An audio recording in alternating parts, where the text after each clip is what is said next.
Ever wish you could erase a few money mishaps from your Cash App history? While you can't completely delete transactions, let's explore what you can do to manage your privacy and keep your financial information secure. Alright, first things first, launch the Cash App on your phone. You'll find all your transactions neatly listed on the home screen. Take a quick scroll, see anything you'd rather not share easily. Now, tap on the specific transaction you're curious about. This opens up a detailed view of that payment. Notice those three little dots, usually in the top right corner of the screen. Tap them. A menu pops up. Sadly, you won't find a delete button here.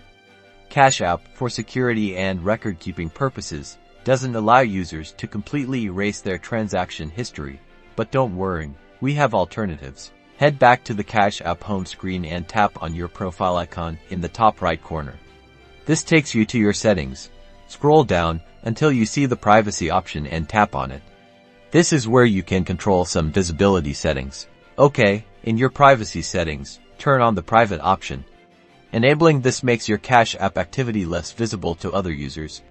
It prevents them from searching you and seeing your payment history.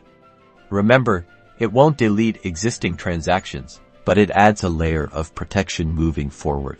If you're concerned about a specific person seeing your activity, you can block them. Go to their profile within Cash App and scroll to the bottom. You'll find the option to block them. This prevents them from sending you requests or seeing your public Cash App activity. So, while you can't delete Cash App history outright, utilizing privacy settings and blocking unwanted users helps you maintain control over your financial information and enhance your security. Keep your Cash App updated and be mindful of what information you share. Stay safe and thanks for watching.